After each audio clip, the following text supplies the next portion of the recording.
तो 2 चरणों का मतदान खत्म हो चुका है। तीसरे चरण के रण के लिए सीएम रघुवर दास ने मोर्चा संभाल लिया है। रांची के कांके में सीएम रघुवर दास ने रोड शो किया, वहीं हजारीबाग के मांडू और रामगढ़ में उन्होंने ताबड़तोड़ चुनावी सभाएं की। इस दौरान उन्होंने जहां अपनी विकास योजनाओं का बखान किया, वहीं विपक्ष पर जमकर निशाना साधा।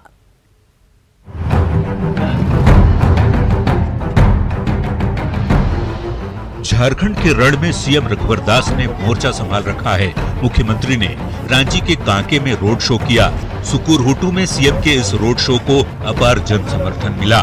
रोड शो के जरिए मुख्यमंत्री ने बीजेपी उम्मीदवार समरीलाल के लिए वोट मांगे। इससे पहले मुख्यमंत्री ने हजारीबाग के मांडू में जयप्रकाश भाई पटेल के समर्थन में चुनावी सभा को संबोधित किया। इस दौरान उन्होंने जहां केंद्र और राज्य सरकार की जन कल्याणकारी योजनाओं का बखान किया, वहीं CNT-SPT एक्ट के बहाने सोरेन परिवार पर जमकर निशाना साधा। जल जंगल जमीन की राजनीति करने वाला झारखंड मुक्ति मोर्चा सबसे ज्यादा झारखंड में अगर आदिवासी गरीब का जमीन लूटा तो ये सोरेन परिवार पूरी में जिम्मेदारी के साथ हर सभा में कहता हूं, बताओ रघुवर दास कहां CNT-SPT एक्ट का उल्लंघन किया, कहां हमारी सरकार CNT-SPT एक्ट का उल्लंघन किया। मुख्यमंत्री ने रामगढ़ में भी चुनावी सभा को संबोधित किया। इस दौरान उन्होंने कांग्रेस और JMM पर जमकर निशाना साधा। भारतीय जनता पार्टी जिंदाबाद। हर गरीब BPL परिवार के एक व्यक्ति को रोजगार और स्वरोजगार देकर गरीबी से हम गरीब को बाहर निकाल रहे, ये हमारी सरकार की सोच है। और ये राज्य अगर 5 साल में आगे बढ़ा तो ये हमारी महिला शक्ति, नारी शक्ति के कारण ही आगे बढ़ा। सबके दिल में, सबके मन में यही बात है कि 15 साल के राज के बाद, 15 साल के लूट के बाद अब केला सड़ गया है, उसे घर से हमें निकाल देना है। रांची के कांके, हजारीबाग के मांडू और रामगढ़ में तीसरे चरण में 12 दिसंबर को चुनाव होने, लिहाजा तीसरे चरण के लिए सीएम ताबड़तोड़ चुनावी सभाएं कर रहे हैं। हजारीबाग से राकेश और रामगढ़ से जयंत के साथ भुवन किशोर झा, न्यूज़ 18 रांची। तो बीजेपी जी जान से प्रचार में जुटी हुई है। मुख्यमंत्री रघुवर दास लगातार सभाएं कर रहे हैं और प्रधानमंत्री नरेंद्र मोदी भी कल बरही और बोकारो में चुनावी सभा को संबोधित करने झारखंड दौरे पर आ रहे हैं। पीएम मोदी की चुनावी सभा को लेकर बोकारो और बरही में सारी तैयारियां पूरी कर ली गई हैं। पीएम मोदी सबसे पहले बरही में सुबह 11:30 बजे चुनावी सभा को संबोधित करेंगे। उसके बाद बोकारो में पीएम की सभा होगी। विधानसभा चुनाव के दौरान पीएम मोदी का तीसरा झारखंड दौरा होगा। इससे पहले पीएम पलामू, गुमला, खूंटी और जमशेदपुर में चुनावी सभाओं को संबोधित कर चुके हैं। पीएम के आगमन को लेकर बीजेपी कार्यकर्ताओं में जबरदस्त उत्साह देखा जा रहा है और पीएम के दौरे को लेकर सभी तैयारियां यहां पर पूरी कर ली गई हैं। निश्चित रूप से झारखंड की जनता प्रधानमंत्री जी का साथ देने के लिए तैयार है, भारतीय जनता पार्टी को जिताने के लिए तैयार है। यहाँ पे 6 विधानसभा में कितने सीट? हमारा प्रयास है कि 6 का 6 हम जीते। 6 में हमारे पास 5 था अभी, और हमारा प्रयास हो रहा है कि 6 में 6 जी।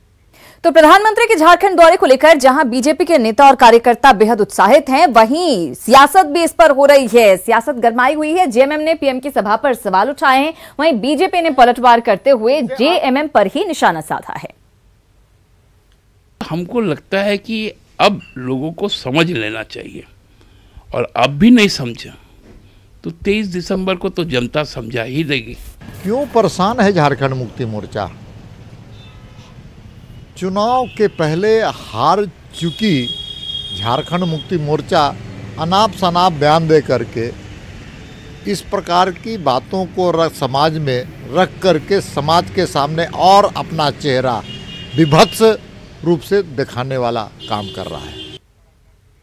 तो बीजेपी के पक्ष में प्रचार के लिए प्रधानमंत्री नरेंद्र मोदी पहुंच रहे हैं, तो कांग्रेस नेता राहुल गांधी कल दूसरी बार झारखंड के रण में उतरेंगे और महागठबंधन के उम्मीदवारों के लिए प्रचार करेंगे। हजारीबाग और रांची में चुनावी सभा को वो संबोधित करेंगे। हजारीबाग के बड़का गांव हाई स्कूल मैदान में दोपहर 12:30 बजे राहुल गांधी की सभा है। वहीं रांची के BIT मेसरा मैदान में 1:30 बजे वो चुनावी सभा को संबोधित करेंगे।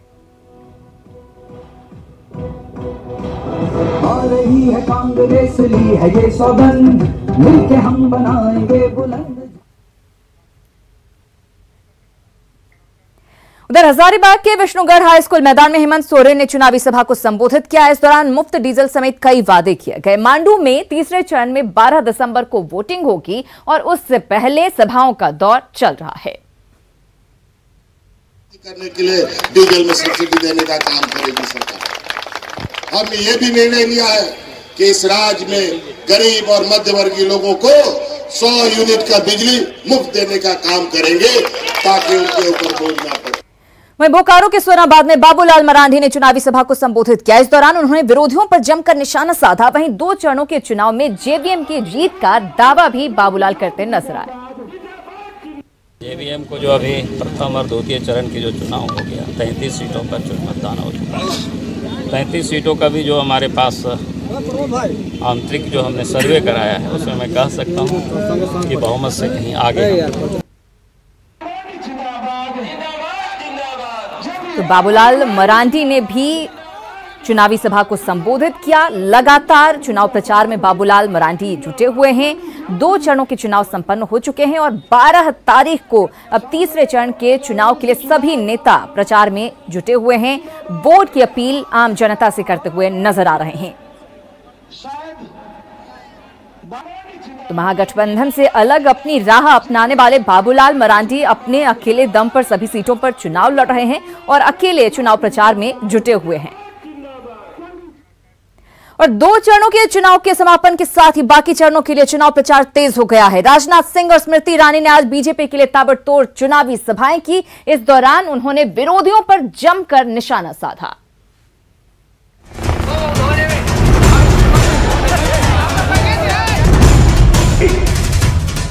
और 2 चरणों के मतदान के खत्म होते ही बीजेपी ने बाकी के चरणों के लिए अपनी ताकत झोंक दी है। धनबाद के झरिया में राजनाथ सिंह ने पार्टी प्रत्याशी नागरी सिंह के समर्थन में चुनावी सभा को संबोधित किया। इस दौरान उन्होंने झरिया में आग और विस्थापन के मुद्दे पर विपक्ष पर जनता को गुमराह करने का आरोप लगाया। साथ ही धारा 370, राम मंदिर और एयर स्ट्राइक के मुद्दे पर भी विरोधियों पर हमला बोला। नीति पूरी तरह से साफ है, नीति भी साफ है, नीयत भी साफ है।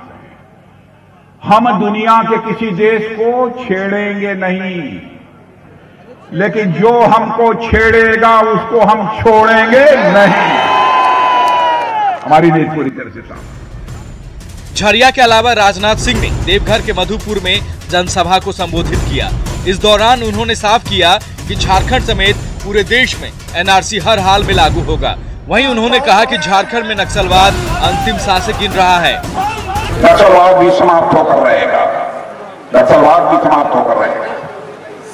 सबके रोजी रोटी की हम मुकम्मल व्यवस्था करेंगे, लेकिन हथियार लेकर खुलेआम दहशत पैदा करने के लिए कोई कोशिश करेगा, दुनिया माफ कर दे, हमारी सरकार किसी भी सूरत में नहीं माफ करेगी, हमारा प्रधानमंत्री किसी भी सूरत में माफ नहीं करेगा।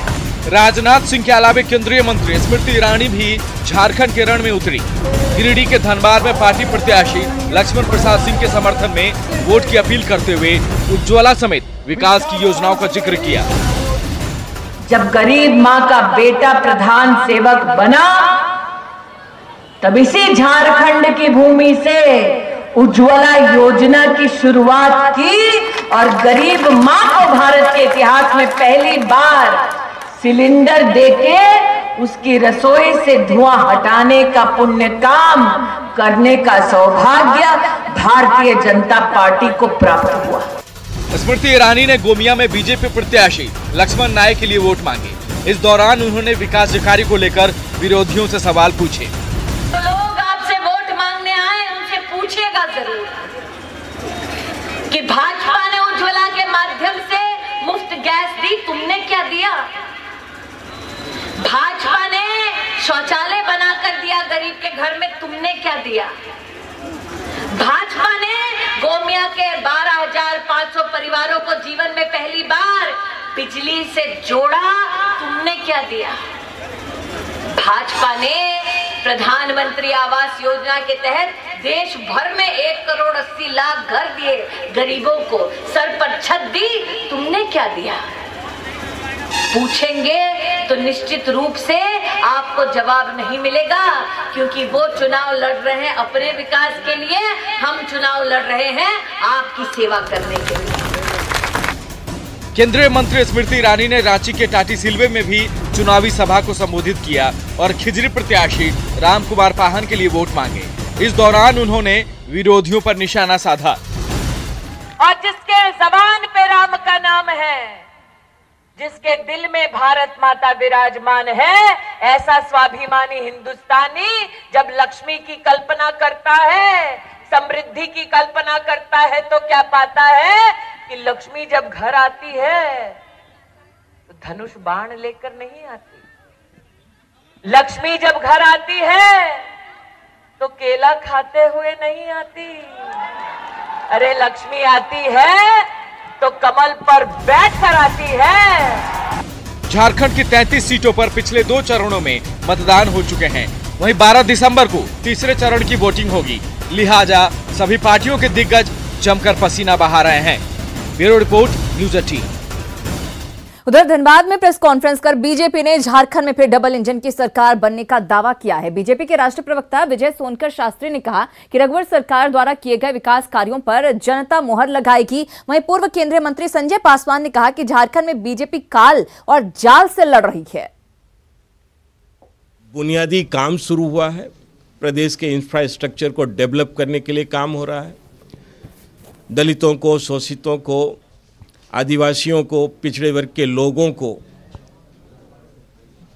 उनके जीवन को बेहतर बनाने के लिए जो काम करने का एक ये अभियान चल रहा है, ये अभियान रुकने न पाए।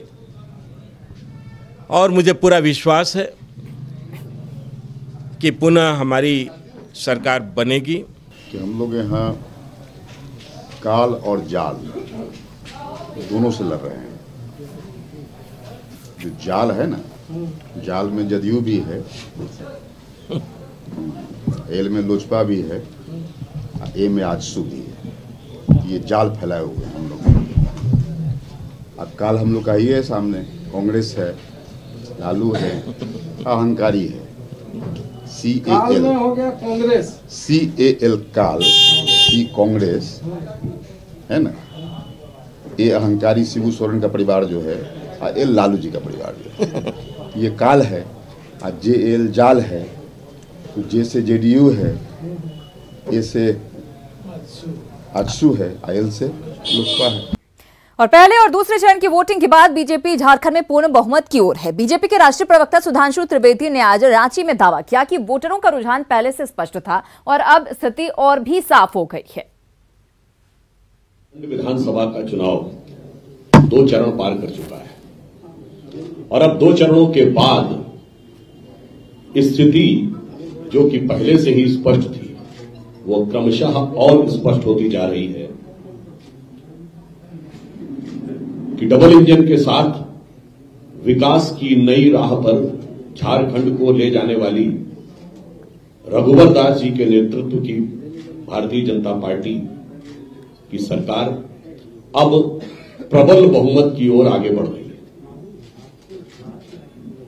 हमारी सरकार ने समाज के सभी वर्गों, चाहे वह वनवासी, आदिवासी हों, पिछड़े हों, युवा हों और महिलाएं हों, उनके लिए अभूतपूर्व विकास के और उत्थान के कार्य किए हैं और उन्हीं के चलते हुए आज जन जन में भाजपा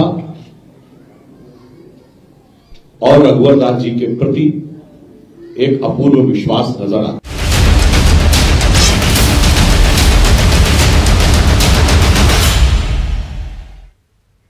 जोहार झारखंड में खबरों का